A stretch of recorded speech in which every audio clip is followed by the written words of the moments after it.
What is going on, everybody? It's your observant lineman here, Uche Nwaneri. This is Lineman Life Live. Hope everybody is having a wonderful Tuesday. It is Tuesday. Yesterday, I had some business to take care of, so I was out in the city. So wasn't able to get back with enough time to really get ready for a show, set up my topics, talk about stuff. I didn't even get a chance to check out any of Twitter, any of the major sites that kind of update on what's going on in the sports world. So decided to bring it to Tuesday, and I'm actually glad that I did that because we got a couple of things to talk about today that I think are definitely topics that are becoming more and more the norm in sports. I don't know why, but as long as they're going to continue to do stuff like this, I'm going to continue to cover it and give you guys my perspective. So, first order of business today.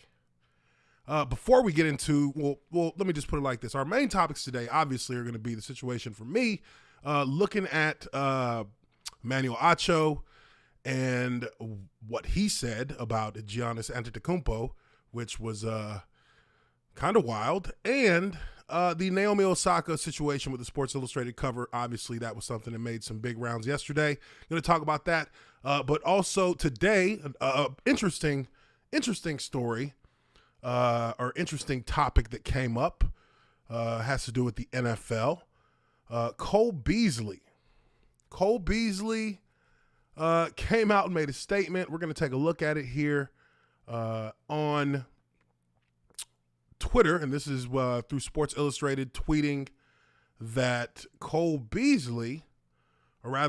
Mark Cuban has offered Pfizer stock to Cole Beasley's family if the wide receiver gets vaccinated.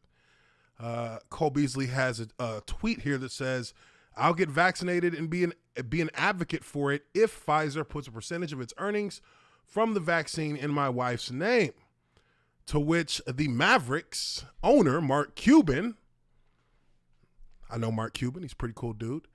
Mark Cuban says, "I'll tell you what, Cole, you get vaccinated and promote vaccination on all your social. I'll buy your wife a share of Pfizer stock. It pays a 3.78% dividend. That way she is getting a percentage of Pfizer's earnings. Deal?" And there are a lot of people who commented on that, obviously, talked about it. I don't know, look, I feel like with this entire vaccination situation, especially if you're an athlete in a pro sport, and I mean, if you need an example, I guess look at what's happening with the Olympics right now. The Olympics is trying to do everything they can to protect themselves or protect itself from an outbreak of the COVID virus, and they still are having an outbreak right now. There's 60 plus athletes in the Olympics that have tested positive, and the Olympics is it's in a really ugly spot right now. It's in a worse spot, I think, right now than it was last year during the midst of everything when we didn't know as much as we know now, and they made the decision to postpone it. Right now, it's, everything is built, everything is set up, everything is ready to go, and it's damn near looking like many of the teams that are going to compete are going to be competing with half of the athletes that they originally, or at least less athletes than they want to have out there for the Olympics, which I think is, it's going to be a detriment to the entire event. And also on top of that, they're not going to have any fans in the stands anywhere in the Olympics for the events throughout Tokyo. And that is going to cost a ton of money. My goodness. So they're getting ravaged by the situation itself. And it's, it's a little bit different on this side when you're looking at situations with professional sports, because there's really two choices that you have. You either, you get vaccinated or you don't. But if you don't, you're going to be basically playing in the same structure and environment that you did last year during the bubble seasons that every major sport had to deal with that was playing, that tried to keep their seasons on schedule last year. The NFL was lucky to have a fall schedule, so they actually had time to prepare. And, players went through a grueling gauntlet of just continuous testing, continuous guidelines. And I mean, hell, look, if I was playing when that was happening, I would be like tired of that by at this point. I would not want to have to do that again this season. So, you're looking at, I think there's only a couple of teams that are not at the threshold that the NFL wants teams to be at. And I think that, Cole Beasley's team is probably one of them, Buffalo Bills, because we know that that the quarterback has not been, he hasn't said whether or not he's been vaccinated. And when you don't say whether or not you've been vaccinated, you ain't been vaccinated. That's pretty much what the fuck you're saying. You're saying it without saying it. And, this situation for Cole Beasley, I mean, shit. I mean, if nothing else, this is enough motivation for me to go ahead and get the vaccination. Shit, you're going to get paid to get it. You're going to get shares off of the vaccine that you're getting for yourself. You're going to be able to monitor. You're getting an opportunity to monetize. I mean, look, how many people in this country would get vaccinated if the federal government said we'll give each and every person who vaccinates $1,000? Every single one of you, regardless of what you believe, would think about taking that offer up at the very least. Hell. So, I mean, you're in a position right now, Cole Beasley, to actually get paid for something that's free. For something that's free. I don't really understand, I don't understand what the issue is as an athlete and just getting it done. I mean, look, I get that some people are feel a funky way about this, about vaccines, I guess, or shots, but hell, your kids got to get measles and polio shots before they go to school, before they can be allowed in school. So what's the problem? What's the problem? I had a conversation with my mom because I got the shot last week. I had a conversation with my mom, and, I've done my own research on the vaccine, the rDNA system that they use to be able to quickly make a vaccine. I mean, look,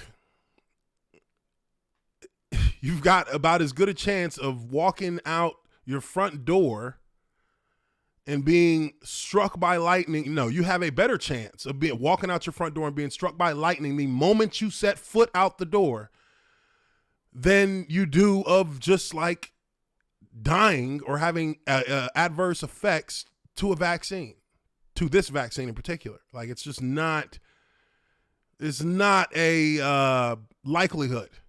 I mean, but it's not a likelihood that you will, get in your car and drive to the store and, get in an accident and die. Like, that's not a likelihood, but it's a possibility, right? So, I mean, you take that risk every single day of your life. You take a risk the moment you get up and decide to walk down your stairs. You are taking a risk at dying that is probably a higher percentage that it will happen walking down your stairs than it will happen with a shot that you take. I mean,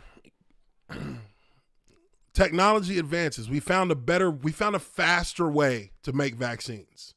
I mean, would you rather it be you can get a vaccine in a year with a galvanized effort from the top medical and viral institutes around the world to make it at God's speed? Like, that's a testament of technology actually proving its worth to humanity, is it not? I mean, it's if we wanted to just wait for the traditional vaccine, a traditional vaccine that could take 5, 6, 7 years to develop, then that means you'd rather commit to just having to follow different CDC guidelines every season because of outbreaks of COVID, and how many times will it change and mutate and then become a more dangerous one? And now, as we wait for 5-6 years, we've had, 20 or 30 different variants that become 150, 250,000 times stronger and more deadly. Now we're behind the 8 ball. We've been behind the 8 ball. So, talk with my mom about it. And my mom, my mom is over 60. She is my mom, and, love my mom. Shout out to my mom. But my mom is the perfect victim of the virus. Like, the virus would absolutely look at, if the virus was something that's cognizant, it would look and say, this is the perfect target. This is the one that it's going to taste so good to infect this person and take their life. My mom was the perfect candidate. My mom, over 60, both her kidneys have been transplanted. She has two different kidneys that are not of her original, of her body. No immune system when it comes to, defending against any kind of serious infection, because she takes medicine every day. She's been taking medicine every day of her life since I was 13, 14. If my mom can get the vaccine and get both shots, why the hell can't I? What is my problem with it when my mom and my dad, who's also over 60, diabetic, diabetes, I think type 2, not the traditional one, the one that you acquire over time and it can go away. Why would I not think that? Why would I think that I am in so much danger that my parents can do it but I can't? That just doesn't make sense to me. And I'm a logical thinking person. I don't really think I'm not, my beliefs are my beliefs, but I'm still logical about things. I don't care about, being, on one side or the other. I'm on my side on all topics. Whatever I feel like is for me. I don't care whether it ends up being on one side or the other. If it's how I feel, it's how I feel. I think y'all at least have seen that enough for me. I'm an equal opportunity shit talker. But I'm an equal opportunity respect giver too. Like, I respect people equally, regardless of how they feel about things. You got how you feel, that's cool. But for me, I'm looking at it from a logic standpoint. Logically, if my parents, with all that they've been through in their life and all that they've dealt with from a health standpoint, can get the vaccine and be fine and not even have any kind of like fever or anything like that from the jump. Like, some people have had like, COVID symptoms from when they got the vaccine shots. I got the shot. I didn't feel anything. I haven't had any like reaction at all. But I also had COVID twice. 2 times. Last year, when one of my friends died, I caught it from him. He died from it, and he gave it to me before he died. Because that's when I went and I got tested, like, because I was like, whoa, what the hell? Like, I don't feel right. And I was, dealing with like a lot of, I was feverish. I was like off balance walking, like, felt like I was like walking on balloons. I've seen what it can do. I've seen what it's done. I had a cousin who passed away from it last year before it was actually really known, like earlier in February. So, when people are so adamant against getting it because they watch shit on the internet, which, I mean, come on, man, let's be real. 90% of all information you get off the internet is skewed to favor a side. The thing is, you have to be able to decipher what they're saying from what actually is what they're actually reporting from what their opinion about what they're reporting is. Like, once I hear what the news or what the topic's information is, I disregard opinions. I disregard any words that give slant to information. Like, I don't want my information slanted. I just want the information. But, you know, that's the world we live in today. So, Cole Beasley, you know, I don't know if he's replied to this yet. I don't know if there has been if there's actually been any movement on that, because I would assume that if he's asking for this and he's actually getting offered exactly what he asked for, then he should be fine with it. He should be fine with it, unless he's full of shit and he's just bullshitting. You know, and you know, we'll see. So we'll keep up with that. We'll keep up with that. Cole Beasley, we'll see if he gets vaccinated in the next few days or the next week or so. But our next story coming up, you know, I actually I missed this. It happened yesterday. I missed it. So late last night, I was just reading up on it, and I said, yeah, I think I'm gonna talk about that tomorrow. And that is the situation with Megyn Kelly and Naomi Osaka. Megyn Kelly, Clay Travis, and Naomi Osaka. And I actually have I have a couple of things that I want to say about, just again, just the way that information is put out there, because I'm noticing it, because I watch other YouTube channels. I watch other YouTube channels that cover sports like I cover it, that cover sports with a little bit of nuance to society on top of it. And, you know, I see a lot of disingenuous shit out there. I really do. I see a lot of good stuff too, but I see a lot of really disingenuous people. Like, not people, I'm sorry. I see a lot of really disingenuous content that, in my opinion, is hack like shit. That's like, you're a hack if you're making these kind of like if you're leaning into any kind of slant about what is subjective rather than what is objective, then you're a hack to me, because you don't care about what the actual information in a full-blown, fully laid out format is. So this situation here, Megyn Kelly, Clay Travis, question Naomi Osaka's magazine covers after Wimbledon withdrawal. And it's quite concerning to me, actually. I mean, not even concerning. I just feel like motherfuckers motherfuckers is so full of like some fake be mad about whatever shit. Like, I cannot fake being mad about something. That's one thing I can't do. Like, I don't have the ability to act mad about something that I don't either care about or don't really like feel like there's a reason to be mad about something that doesn't affect you directly. And it's kind of like,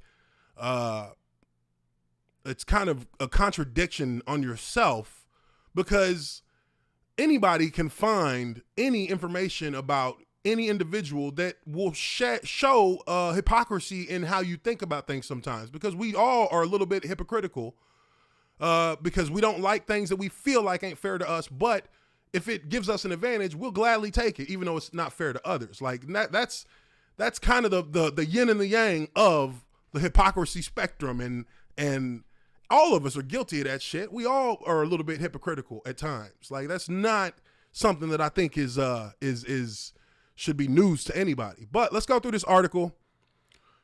We're going to go through it, and then I'll give you my thoughts. I don't want to like take too long going through the article itself, so I'm going to keep it quick, and then I'll make a few points. It says, some conservative political commentators are questioning tennis star Naomi Osaka's decision to withdraw from Wimbledon and the French Open after Sports Illustrated unveiled her as the magazine's 2021 swimsuit issue cover star.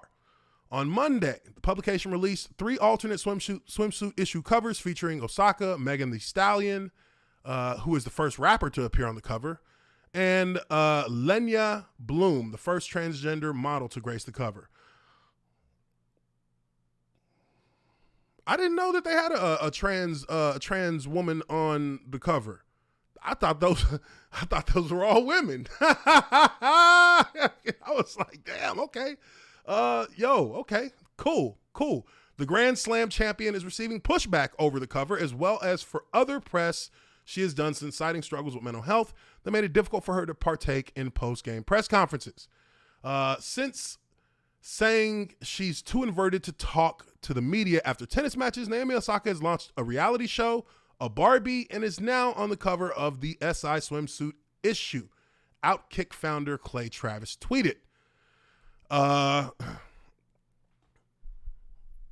Not sure. Let me see. I'll see if I can find the tweet. I thought they would have had a link to it in here. It says, journalist Megyn Kelly replied to Travis's tweet, pointing out that Osaka had also appeared on other magazine covers this year. Let's not forget the cover of an interview in Vogue Japan and Time Mag, Kelly wrote. You know what? This always looks better to me when you got Twitter's actual... When you got Twitter in there. Let me pull this up right quick. Let me pull up the tweets. Oh, wait. Let me go to Twitter to do that. What am I doing? Let me pull that up. Let me pull this up. Shit. Let me see. Okay, here we go. Sporting news. Naomi Osaka called out Megyn Kelly over criticism of the tennis star appearing on the cover of the Sports Illustrated swimsuit issue. Let's see. It says, okay, so here's the tweets. Let me just click on these. Now, real talk. I mean, that's a nice cover. Not going to front. That is a nice cover. Naomi Osaka is beautiful. She is. Megyn Kelly, let's not forget the cover of an interview in Vogue Japan and Time Magazine. That's replying. She actually replied to Clay Travis. All right.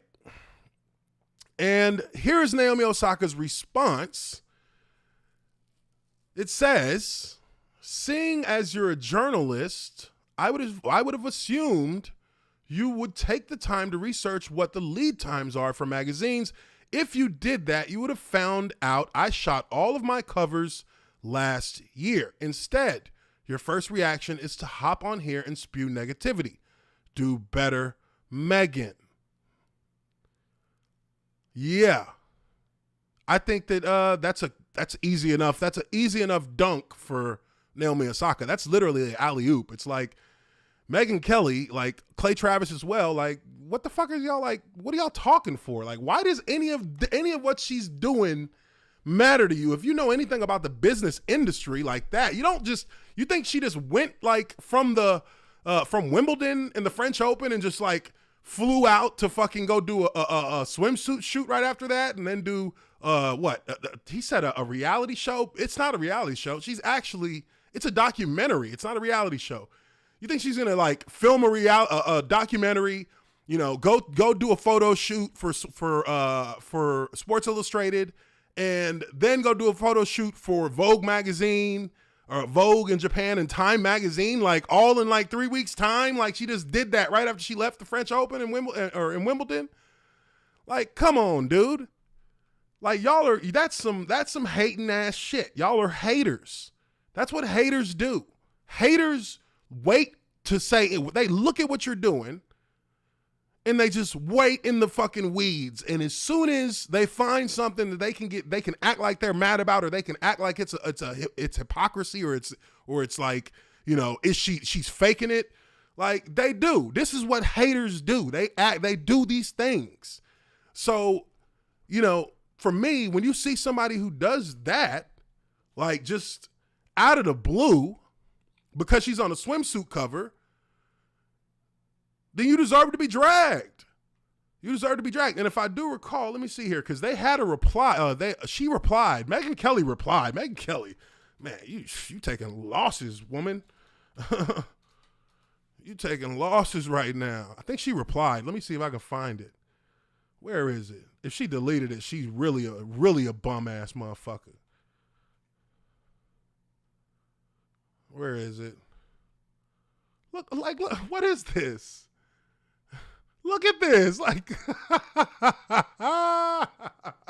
what is this? I ain't even like looking for this tweet, but this is, this is so wild to me. Like, this is like a straight up troll hating ass woman right here. What a phony. You mocked Naomi's claim at first. Then the woke came for you and you folded like a cheap tent. Instead of publicly supporting Osaka, Martina said Naomi is not a mental health issue and is a mental issue. What? That didn't even make no sense. Before telling Naomi to woman up. Hold on though. So you just got done taking your shot at Naomi Osaka, and when motherfuckers call you what you are, a trolling ass, bitch ass fucking hater, now you want to start like, oh, I'm gonna pivot over and now, well, but why didn't you support her? Bitch, you ain't support her. So what you mean? What are you talking to me for? You ain't support her at all. So why are you sitting here trying to actually like say something about this? Wow. But let me find this response she had, because she really, that would have been yesterday, yeah. So she like, her response was so weak. Here it is. Wait, here we go. This is it.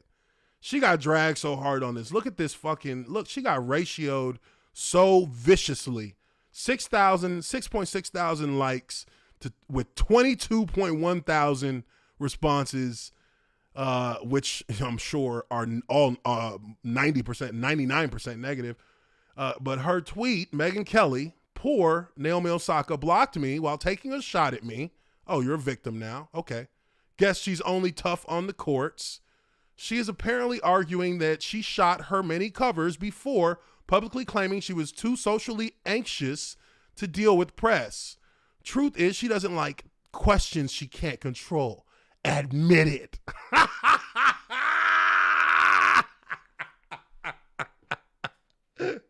Admit it. You admit it. Oh my God. What a slug of a woman. You are a slug. What a slug. Who does that? Who does that? Now, that's wild. And people are just roasting her. I mean, she's getting roasted. I don't even have to read them. You just know she's getting roasted. Look at all these likes. All the likes are destroying her own post. Jeez. 21,000 likes here, 13,000 likes here, 9,000 likes. She ain't even got enough likes to handle she's like 100,000 likes behind. Like, this is terrible. But no, the point of the matter is, you don't know what somebody's dealing with. You don't know what somebody's life challenges are. Like, I actually thought about this because, I've been to a very certain extent. I've been in the shoe. I've been in those shoes. I've been in that realm in life where you are a public figure, a public celebrity in your own right. Like, and that's not even, and I mean, dude, let's be serious. I'm not even close, not even anywhere in the same stratosphere as Naomi Osaka, as the number one women's tennis player in the world. But, in my own right, I've been in that situation. I've been in those situations, and it is very mentally draining for me personally to deal with people and being asked a ton of questions. Like, it's easy for me to talk to people and to like put on a very I guess what I can seem like I'm an inviting, when you start talking to me, I would seem like an inviting, easy to talk to person. But on my end, like, it drains me to talk to people when it's not something that I know, when it's not something that I'm ready necessarily to deal with. And even as an athlete, like, you know,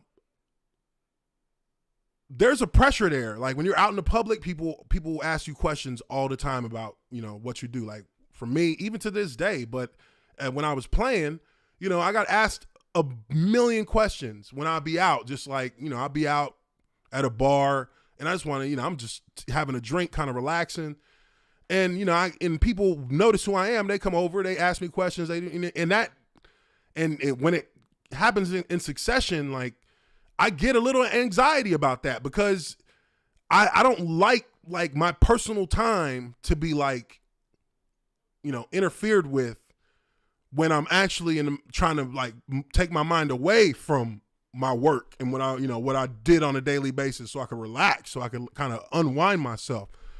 So, I mean, I can understand where there's, you know, when you get asked a bunch of questions by the press, which those questions are definitely more directed, more, these are questions that are, you know, that are actually strategically like pointed towards you to get answers, and they'll ask you 10 times the same question in 10 different ways.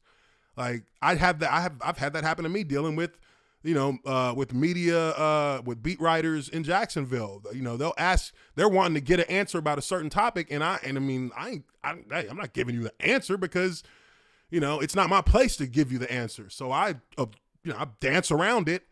And, you know, and they circle back around 2 questions later, and then they start asking more things about just about a certain player and their personality or their characteristics or their you know, their dedication and things that I don't have like no place to be talking about. I can't speak for a teammate, but I can speak as a teammate and about the team, but I can't speak for a teammate who you're asking me particular questions about. Like, so that can get annoying because you get asked those questions repeatedly. And then, you know, you think it's just that one reporter who that's the topic that they decided they were going to talk about. But no, there's 3 more who are coming right behind them who have the same who have the same question in different ways.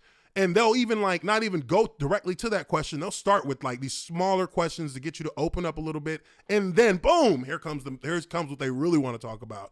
And, you know, you deal with that.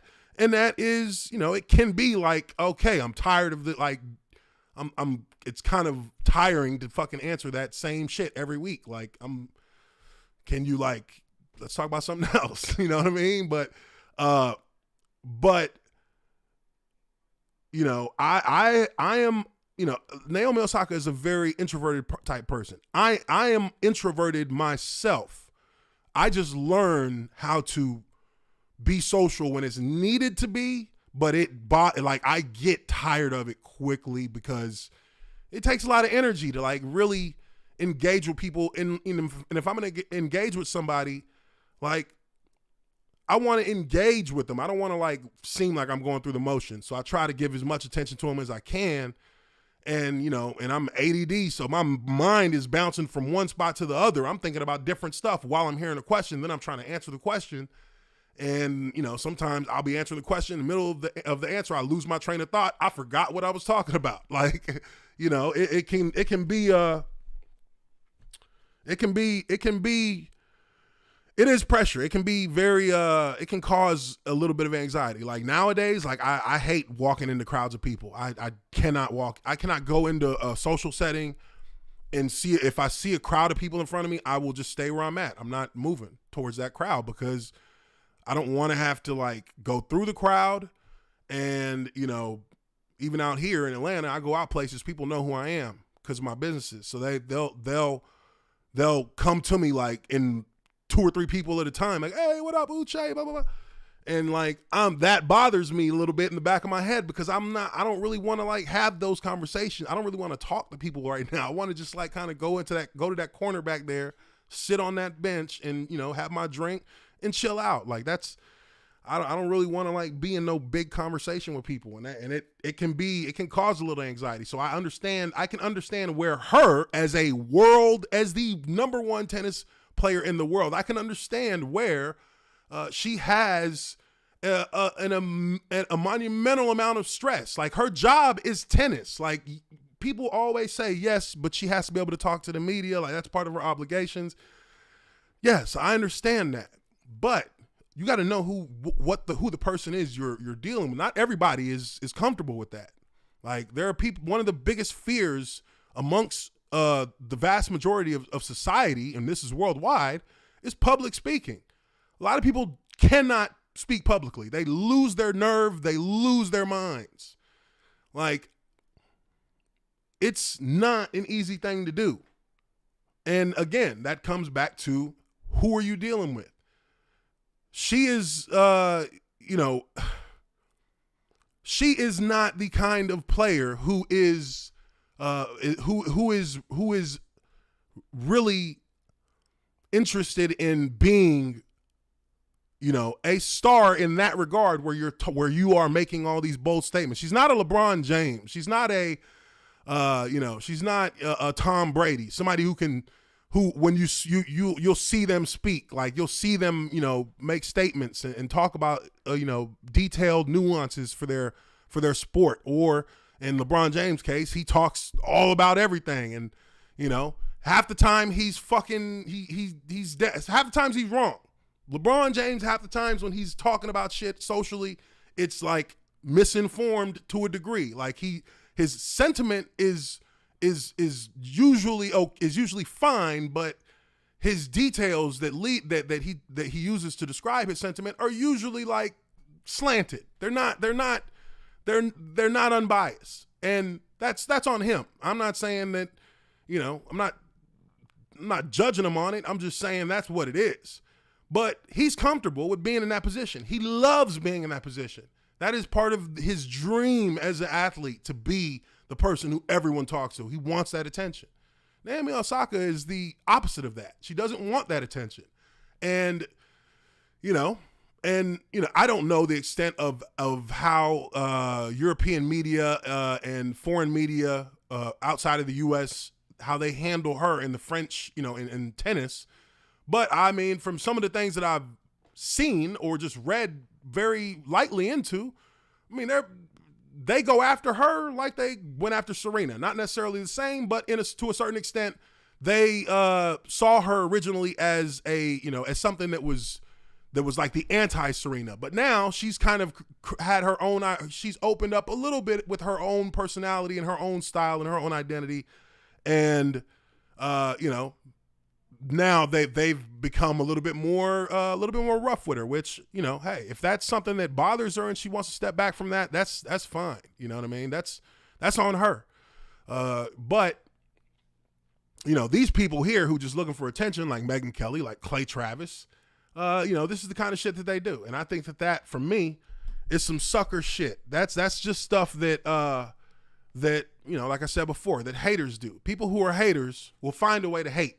And she done found a way to hate on this girl when she had no reason to even mention her name. Like, you don't know her. You've never interviewed her. You never even really talked about her until this. And now, you get drugged for it, as you should. And maybe you go back to your cave now and stay the hell and mind your own business a little bit there.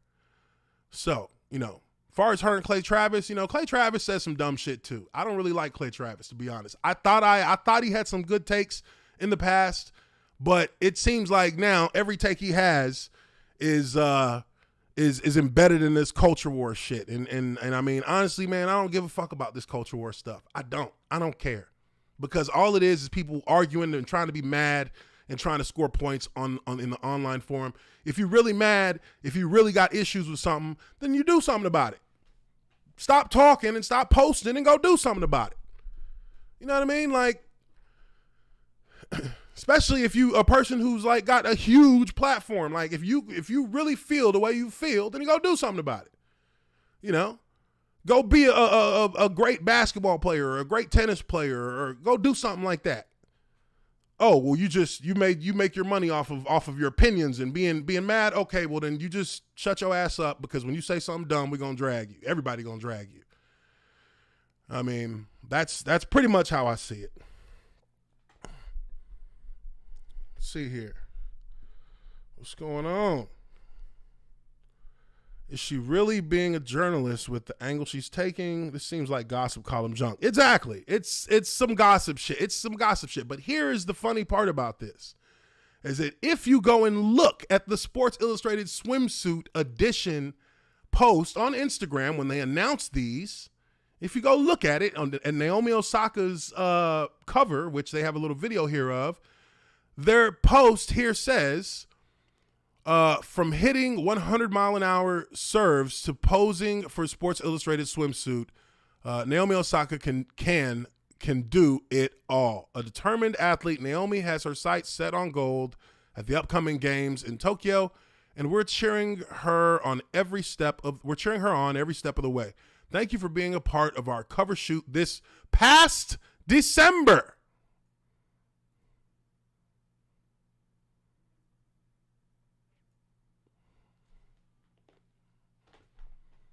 So, I mean, all you had to do was go do a little research, and you would have saw that she didn't even do those photos in any time period during 2021. She did them in December of 2020 before any of this stuff came to light about her mental health issues that she reported to have. And, you literally look like fools. Like, and not only people like them, it's people who use it's content that's used based on the stuff that they put out. People like Megyn Kelly, people like Clay Travis. I've watched a couple of different, 3 different YouTube channels who did videos over this last night as I was just as I had just first seen it, because I didn't see it till like 11 o'clock last night. And I started looking, looking for articles, and then I started looking for videos on YouTube, and I'm finding videos, only a few videos. I thought it would have been bigger, but it was big on Twitter, but it was on YouTube. I didn't see a ton about it, but I saw a couple of channels that, literally based their entire narrative, their entire perspective, and their entire opinion on this situation off of one person's tweet. And they called Naomi Osaka, they portrayed her as being privileged. They portrayed her as being phony. They portrayed her as faking it and all this. And these motherfuckers ain't even have the nerve. They ain't even have the self-awareness to at least Google the shit and look at a different perspective, or look at some other sites, or see if there's more to the story, or at least find out the timeline, if nothing else, which Sports Illustrated swimsuit, the official account on Instagram, actually gives you the timeline.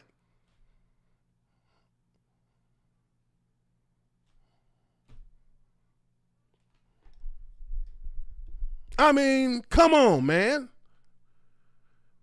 That's what I mean. Like, I'm all for, everybody, getting their money off of, creating content. I'm all for people giving their opinions and on how they see things. But I'm not for people masquerading as if what they're saying is actual fact. Don't masquerade and say and act like what you're saying is objective when you don't even have the full account of everything that went on. You don't even have the actual timeline. You don't have the information fully buttoned up. You are literally just talking off of one perspective from one person's point of view, and you're regurgitating that shit out as if it's actually like a relative thought or something that has any real value, when it doesn't even contain 100% of the information.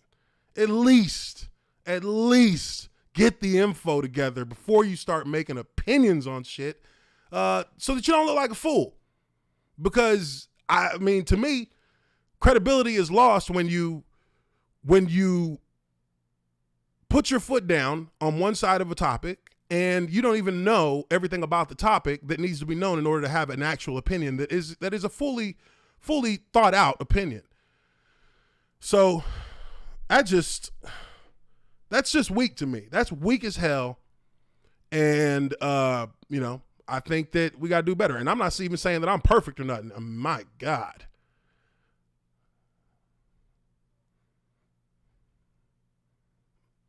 Okay. Sidebar. I got to look at some of this. Megan Thee Stallion. My goodness. Okay. Beast. I didn't even know what she looked like until like maybe a couple months ago when I heard when she had got shot by some cat some cat shot her in the foot. I think it was a rapper. Tory Lanez. Tory is it Tory Lanez? Yeah, I think that's who it is. Oh, here's her cover. Okay, I seen these covers. Man, these covers are bad. I ain't even gonna front. But let me. Is this the? Okay, so this is the trans one right here. I mean, I thought that was a woman. I ain't even gonna front. I thought that was a straight woman. I did not at all. Well, I mean, it's a trans woman, so I guess it's a woman. But I didn't know that was a trans woman. I thought that was just a cis woman. Anyways, moving on. And this topic to me, if I'm being honest, is one that I didn't expect to like really have to have this conversation with this cat, because I would have thought this cat knew better. I would have thought he knew better. But my man, Emmanuel Acho, what the hell are you doing, bro? What are you doing?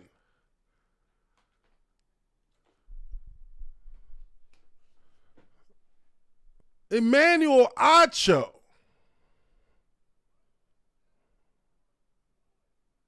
He pulled a Stephen A. Smith, y'all. He pulled a Stephen A. Smith. This dude, and I mean, look, I don't want to tear him down, but I must point out that Emmanuel Acho is has been making comments about a couple of very big headline topics in sports over the last month, where he's kind of embarrassed himself.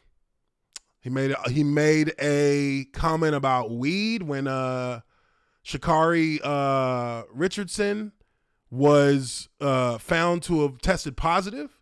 He made a comment about weed and running in a straight line, or weed or throwing a javelin. Like, it totally didn't have nothing to do with nothing, and totally was just, it was word vomit. Like, he literally was just speaking word vomit. Like, I understand you gotta say things that can come off as a little bit edgy, but dude, you aren't even in the right realm. Like, nobody smokes weed and competes at the same time when it comes to sports. I mean, the vast majority. I mean, there are a few players that we have known of in the history of sports who've been out there high as shit. We know that.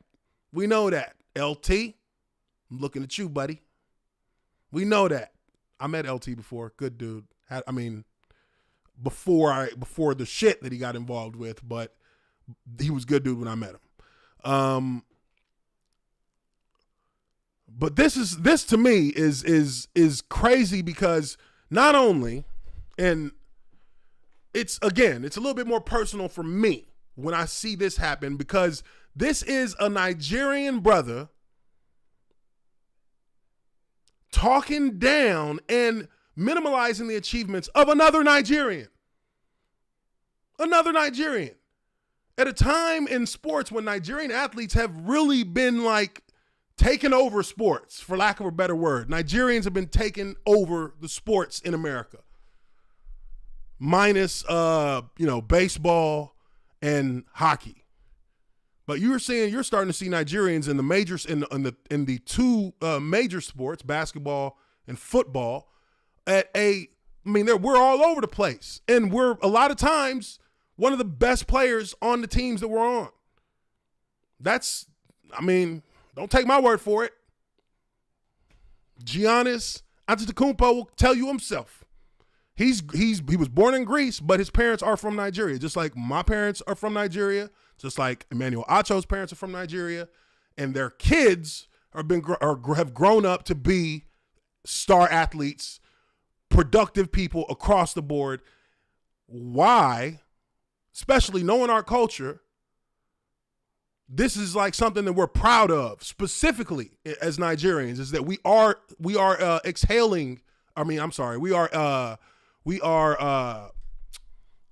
what's the word I'm thinking of here? We are thriving in the sports world as well as in, in society. That's something that we take pride in. Like we that's on purpose. That's what we trying to do.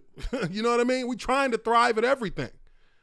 So what is it that makes you believe that you come out here and you say what you say? The same thing that Stephen A. Smith said last week about Sohei Itani is the same thing that Emmanuel Acho says about his own Nigerian brother in this video clip here. Let's take a listen to it.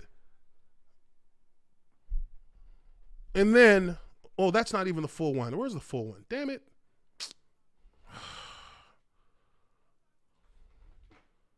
I had a longer one. And I mean, it was about maybe a couple minutes long. That's the one I want to see. Not that one. Not that one. Oh, come on. Did y'all do it? Did y'all do it, Twitter? No. Hold on, folks. Oh, goodness. Let me pull it up. Give me a second. What the hell? Where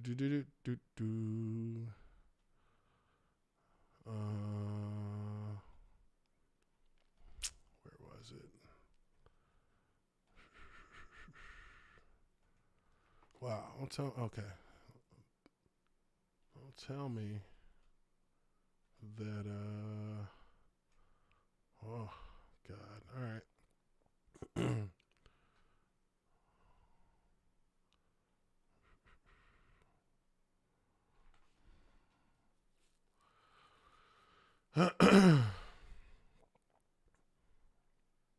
One second, folks. I'm looking. I had this thing pulled up. Wait. I forgot. My dude sent it to me on there it is. My dude sent it to me on a message. Aaron, Roll Tide _25. Appreciate you sending me this. All right, now we got it. Cause I forgot that's how I had it. He sent it to me. All right, now let's take a look at this video because I feel like this is just such a fucking, you're too smart. You're too smart to be having stupid ass takes like this, Acho. And I can't understand it because you're smarter than Stephen A. Smith. That's for damn sure. And you can't do this, dude. Like, you can't have this bad of a take. Like, it's crazy. It's crazy. Let's take a look at it.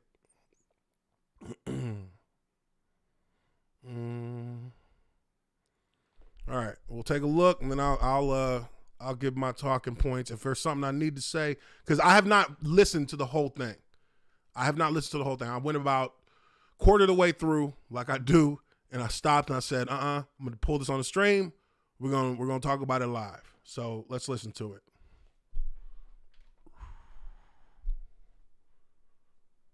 Why can Giannis not be the face of the NBA? Because the face of the NBA must be relatable.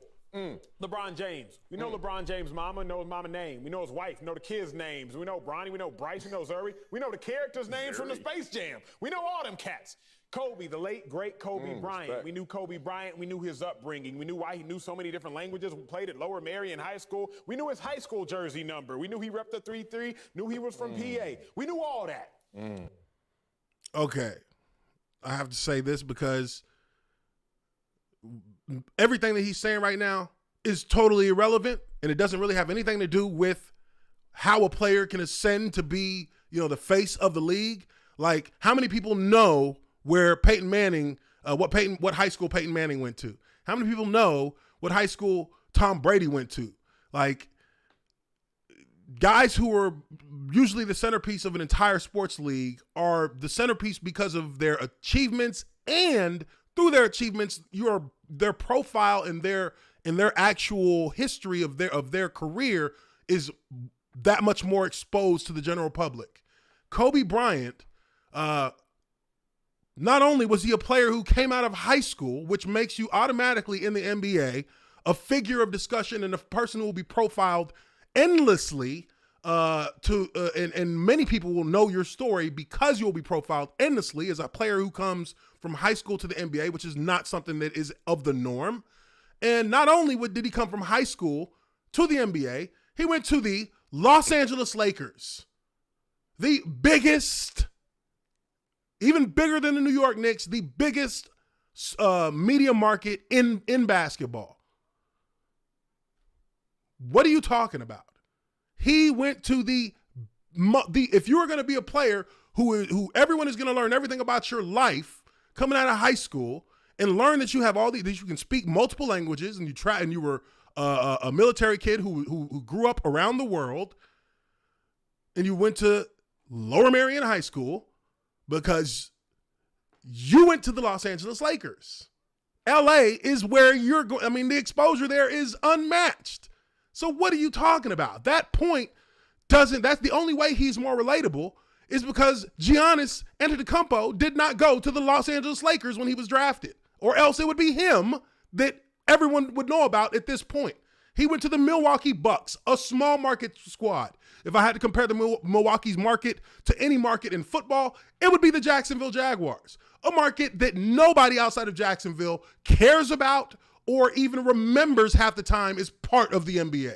But now they do, because the Milwaukee Bucks are in the finals and they're on the verge of winning the finals. Now, also at being on the verge of winning the finals, if they do win it, they will still be a small market. And they will still be a market that nobody talks about or gives the respect that they probably deserve because of their accomplishment of winning the finals, because it's just not a place where people give a damn about basketball in the same way that they do, or in the same way that it's reported and covered on the West Coast, on the East Coast, and even to a certain extent, the Southwest, when you look at the Texas teams. And, I mean, hell, the Texas teams, they don't even really talk about no more, except for Dallas because of Luka Doncic. But outside of that, Milwaukee's not a market that many people even see their games at all. So this entire point that you're making about being relatable is irrelevant in the grand scheme, because even at that, Giannis Antetokounmpo is one of the most famous, and soon to be, if he wins a championship, the most famous player in the NBA. He'll be recognized in any room he walks into as Giannis. So again, what the hell are you talking about?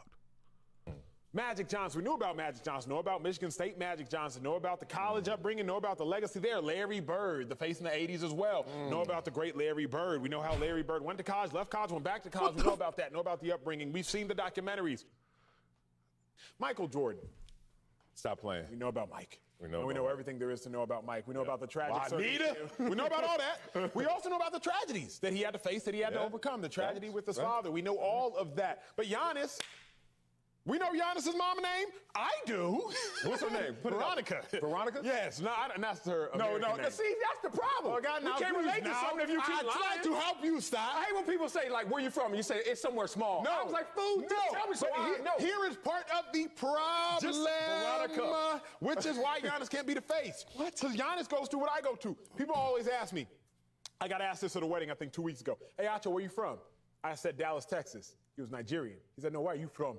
I said, Isu Koto, Abia State. He was like, a hand. I was like, see, I didn't know what you meant. There's so many hoops and obstacles that we have to jump through in order to make Giannis the face. And I just think, if we're being honest, we're too lazy to jump through them. Why can't... Okay. Lot to jump through there. And man, add a way to pigeonhole your cultural experience by acting like you were confused by a Nigerian asking you where you're from. I'll just say first and foremost, when you are dealing with an elder Nigerian, which I'm sure that's who he was dealing with when he was asked that question, because an elder will ask you that kind of question. An elder, a Nigerian who is Nigerian, from Nigeria, but is immigrant to the U.S., asks you, where are you from? They're asking, where is your family from? Where's your Nigerian family rooted in? Where do they come from? That's known in the Nigerian community. So when they ask you where you're from, you say where your family's from. They'll either say where you from, or they'll say where in Nigeria are you from? Like they mean your family. They know you're not a Nigerian born because you don't have an accent.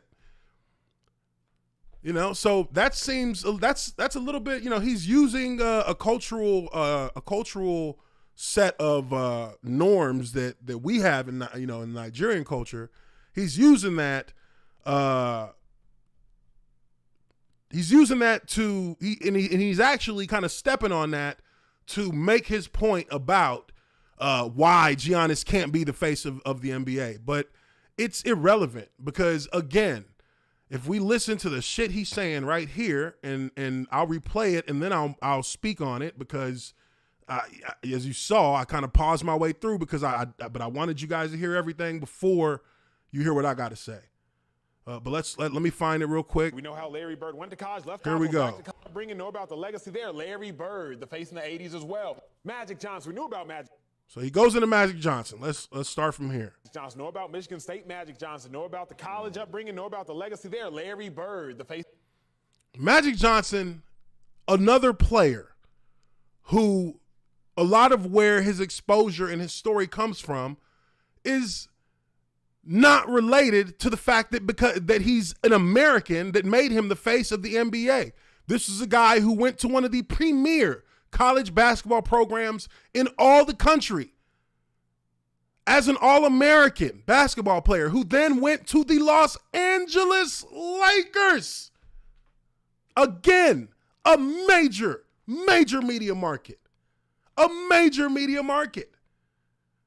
And he went to a team with a ton of Hall of Fame players who he was a part of winning championships with. His story is known because of that. His story in his rise to become that player is known because of where he went.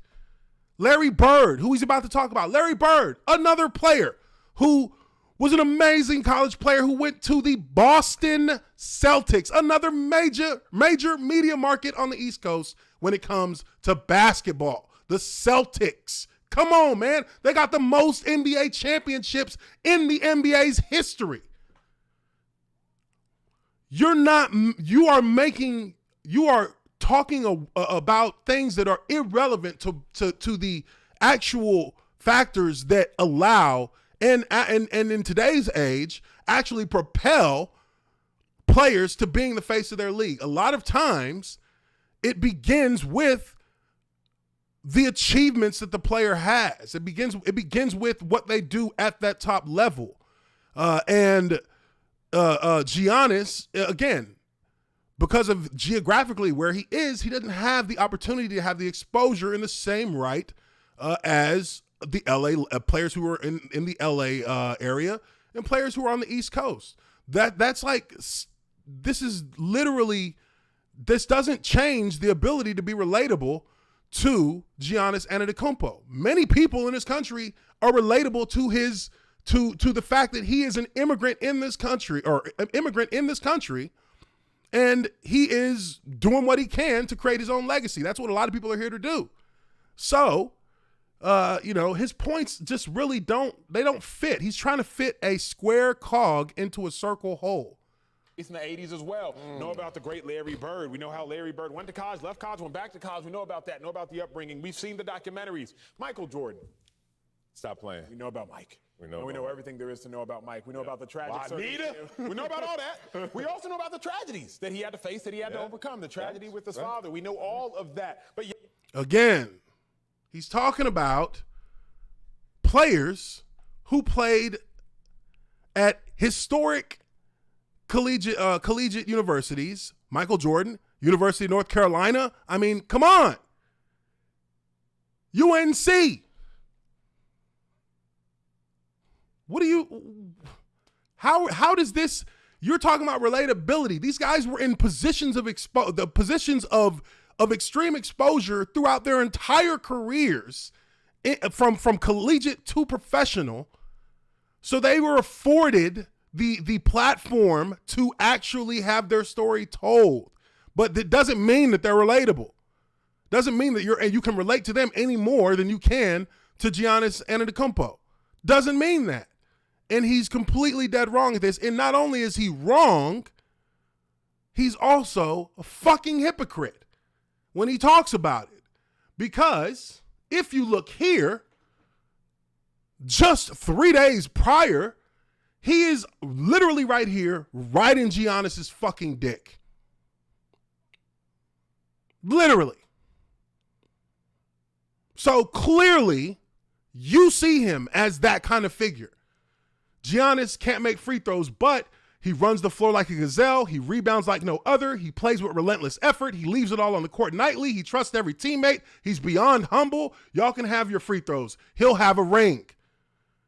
You think you're the only person who sees him in this light? When you focus on the past, that's your ego. When I focus on the future, it's my pride. I try to focus in the moment. In the present, and that's humility. Giannis Ugo Antetokounmpo. That is Emmanuel Acho. Just 3 days earlier, praising and fucking literally stroking this cat. Literally. 6 days ago, Giannis Ugo, Nigerian flags. You think that you're already relating to him? You're an American. You were born in Dallas, Texas, just like I was born in Dallas, Texas. You've already proven this entire nonsense point you've made completely wrong with your own tweets. So you don't even so either somebody's telling you to say this shit or you just going along and getting along. Because this is the same thing that Stephen A. Smith did not just a week ago about another player who's a foreign player playing in the United States and said that person can't be the face of the MLB. But here you are.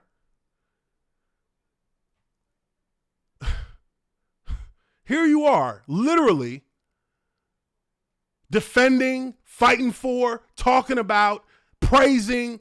You know what I'm saying? Like, you are that guy right now, bro. You are the guy who just when it was convenient for you to talk about him in a good light, or because you are truly a fan, you talked about it and you put it all over your social media. But the moment you get in front of a TV screen and you're asked, can he be the face of the NBA? Knowing everything you just said on your Twitter about how this guy is literally embodying everything that you want in a professional athlete as a person who's dedicated to the sport they're playing and is selfless to their teammates. You literally put that out there, and 3 days later you go and you turn 180 degrees and you start talking like you ain't never heard who Giannis Antetokounmpo is. And neither have the American people. Even in a small market, everybody in the country, whether you watch the basketball games or not in the finals, you are seeing this face of Giannis Antetokounmpo. You're seeing his face on TV screens. You're seeing it on websites. You're seeing it all. It's plastered. It's the NBA Finals, and he has brought his team back from a 2-0 deficit to be one game away from winning the championship. And you telling me that can't be the face of the NBA because you ain't never heard of him? We don't know his mama's name? Who the fuck cares what his mama's name is? Who cares? Who cares, man? This to me is such a disappointment from somebody who's supposed to be much brighter than this. But maybe I'm wrong. Maybe you just ain't that bright. Maybe you just good at putting a show on. Maybe you just good at, maybe you sound like you bright, but you're not really that bright. Because it looks to me like you did an about face on everything you were talking about just 3 days ago. Just 3 days ago. 3 days ago. Like, and that's the look I have for you. That is literally the look that I have for this cat right now. Because that ain't, I mean, hey man, I don't know where you came from, bro. But I mean, I came up in Dallas, Texas, and my Nigerian cousins, we ain't act like that. We ain't do that about facing shit and being acting one way and then coming back and doing another. And you literally You literally are out here talking down about this, minimalizing this dude and his ability and his moment in the NBA spotlight right now. You minimalize it. You trying to dampen his shine, dude. And that to me is some hater ass shit. And it's not even that it's not even that I just thought this dude was better than this. I thought he was better than this. I mean, maybe, hey, I gave him the benefit of the doubt when he said some dumb shit on weed because, I mean, hey, you know, you look like a square a little bit. You might not, you know, you might not smoke. That might not be your thing. That's fine. You don't know weed. So probably shouldn't say nothing about weed if you don't know nothing about it. But hey, you can have your opinion, even if it's stupid. But 3 days ago, bro. 3 days ago. Got a whole bunch of likes. Man. Whole bunch of people saying, yeah, Emmanuel, yeah, he's Nigerian. Yeah, he knows. You know what I mean? Quoting the dude. You know what I mean? Cheering him on. You know what I mean? And then the very next moment, here you are. Because the face talking of the bad NBA about must the be man. Relatable. LeBron James. We know LeBron James' mama, knows mama name. We know his wife. Here you People are. always ask me. I got asked this at a wedding, I think 2 weeks ago. Hey, Acho, where you from? Which is why Giannis can't be the face. What? Veronica. Which is why Giannis can't be the face. What? Because Giannis goes through what I go to. People always ask me. I got asked this at a wedding, I think 2 weeks ago. Hey, Acho, where you from? I said Dallas, Texas. He was Nigerian. He said, no, where are you from? I said, This dude, man, what a clown. I mean, look, I'm not, you know, he's done some interesting things. He's done some interesting things since he retired from football. I'm not gonna, you know, I'm not going to knock his entire collective work, but this stuff that he is saying here is beyond. It's too far gone from logic.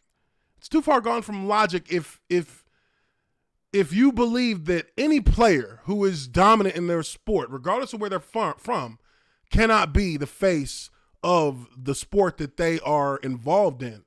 I mean, you look at UFC fighters, you know, the 3 champions faces of the UFC, the 3 most recognizable faces, whether you know their names or not, in the UFC are 2 Nigerians and what do you would call someone from Cameroon? A Cameroonian, I guess.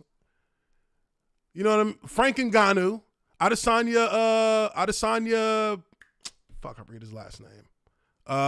Anyways, and Kumara. I mean, you know what I'm trying to say here. Basically, you've got guys who are foreign individuals in an American sport, in the UFC, which is actually an international sport, but it is the American brand of an international sport. And these guys are superstars. And everybody who is a fan of the sport knows who they are. They are the faces of the sport. They're not from America.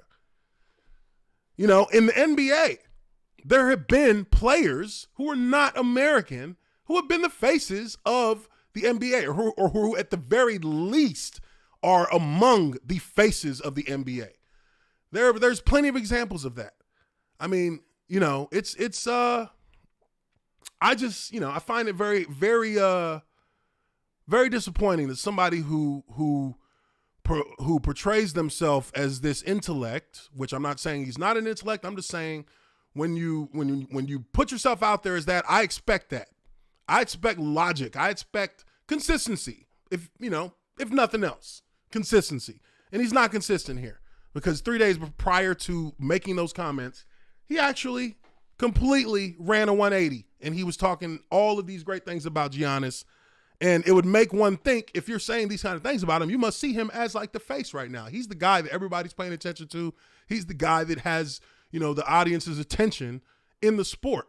And he's really had the attention in the sport for maybe a couple of years now. He's been coming up the hierarchy of popularity in the NBA steadily since he came into the league. I think this is his 4th year.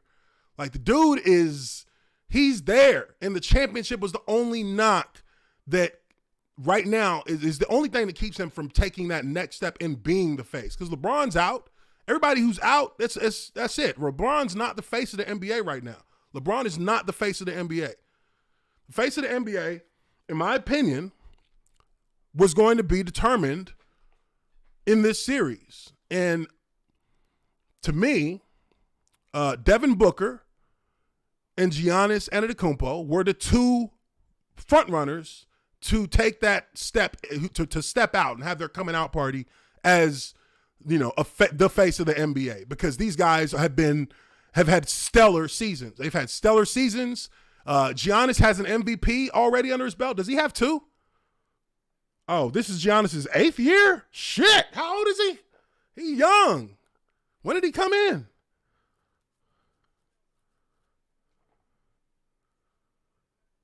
Wow. He's young. This is his 8th year.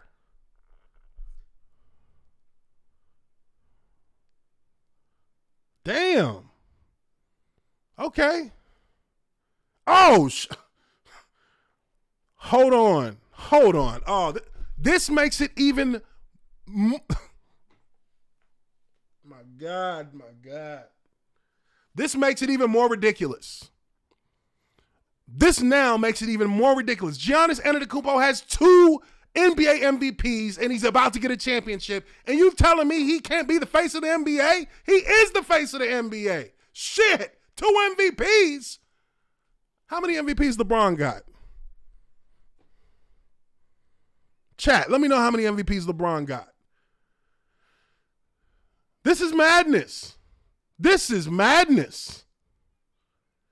It's crazy because this is not getting, and you know what, man? This is one thing that does irritate me about this.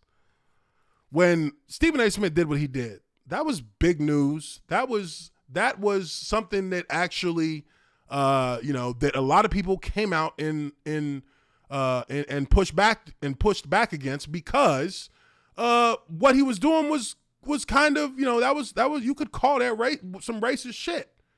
And I mean,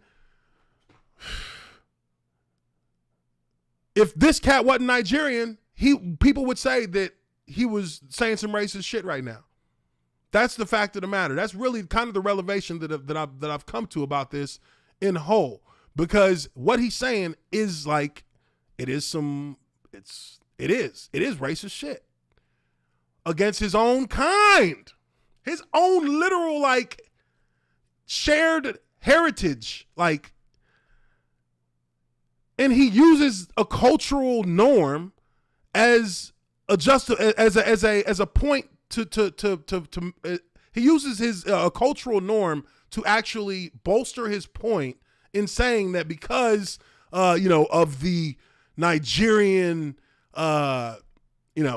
because something about Nigerian, like not knowing where a Nigerian is from, like this is confusing to me, because that's not how it's handled at all with Nigerians. But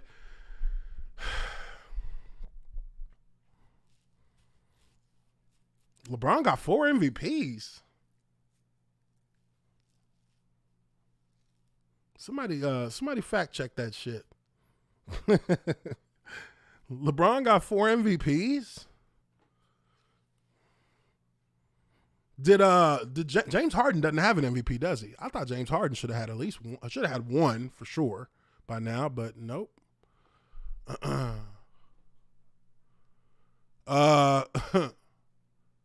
But no, I mean, LeBron has 1 MVP.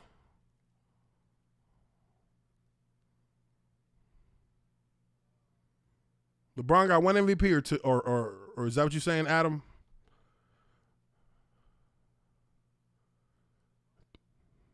Yeah, I think he has 1. So, okay, if that's the case, and let's, I'll wait to see if there's a confirmation on that. But, James Harden has 1. Okay, gotcha. LeBron has 4. Wow, that's a surprise.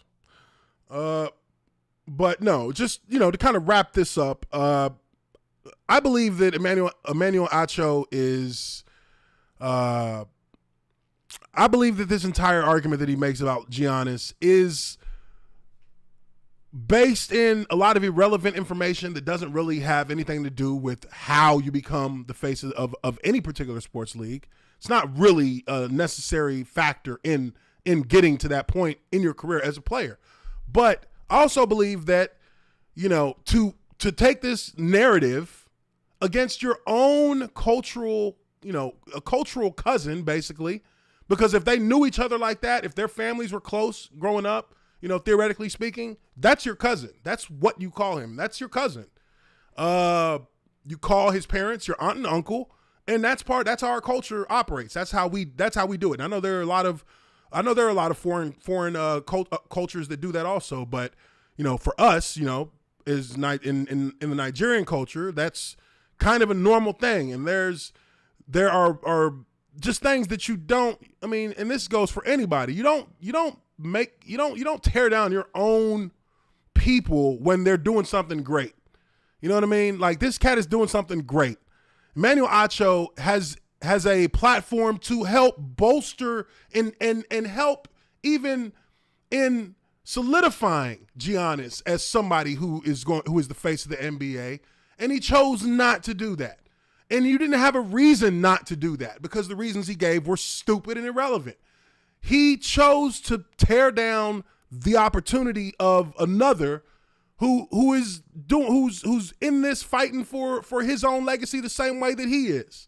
And and this goes for anybody, in my opinion. Like, when you see somebody who's doing something, who's doing well at something, and it's something that you can respect, just respect it. Don't find a reason to fucking make it less than it is. Because if you can't do what somebody else does, and you can't do what they do, then you have no reason to talk down about them doing what they do. If you can't do it, just respect what they do and don't talk about them then. If you don't like them, don't talk about them. If you don't just don't say nothing. Like, if I can't do what you do, I'm not going to talk down about what you do, period. Like, if I'm going to address to you in specific, if I can't do it and I know that I can't do it, I'm not going to talk down about you for doing it well.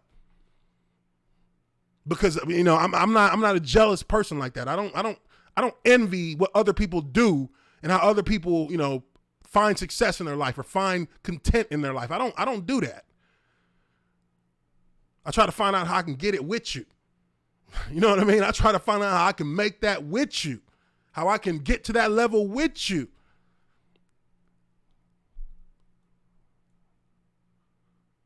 I feel like this is flying under the radar, and it shouldn't be. So, I'm going to talk about it.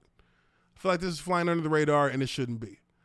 But that is going to be it for this Lineman Life Live. Really do appreciate you guys once again for being in here. Y'all have been in here. Y'all made the adjustment with me. Smaller crowd today. But it's all good. It's a Tuesday. Supposed to go on Monday. So that's on me. But make sure, do me a favor, hit that like button if you haven't already done so. Subscribe if this is your first time on the stream. And hit that bell notification so you get notified when I drop content, because I will be clipping this up. And I'm going to try and drop this video, soon, the video pertaining to Acho, soon, because I think that needs to be out there. And I'm gonna edit it up and make it flow nice and smooth, and then that'll be out there. So keep an eye out for that. Also, share this stream, share the videos, show your friends. I saw somebody was on Twitter, and that was actually, let me shout her out real quick. That was Kaylee D. Shout out Kaylee D.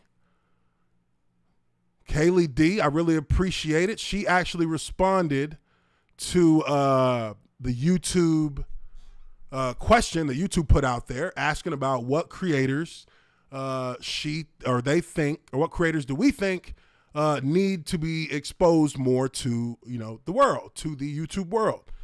And she was kind enough to list me in there as one of the YouTube channels that needs more exposure. So I really do appreciate that, Kaylee. Thank you very much for that. I appreciate you showing your support in that way. And those are the kind of things that, you know, I really that really make me happy for you know, for jumping into this YouTube thing, because it took me a while to actually commit to it and to jump into it. You know, many people who are subscribers know that I actually started out my YouTube channel because of Jeremy from Geeks and Gamers. I reached out to Jeremy. I liked the content he was putting up about Star Wars, and this was a couple years back now. I think like 2 years back almost. And you know, I just wanted to kind of test the water, stick my feet in, see what it was like. You know, I was buying new equipment for the second time because I had already spent maybe $10,000, $12,000 on equipment that I was using, that I had bought over a couple years span. And, you know, I was starting to try to do a YouTube channel. Then I just kind of was like, And about a year later, I reached out to Jeremy after I'd been watching, you know, the Geeks and Gamers channel. I'd been watching all of the pop culture, Star Wars, video games.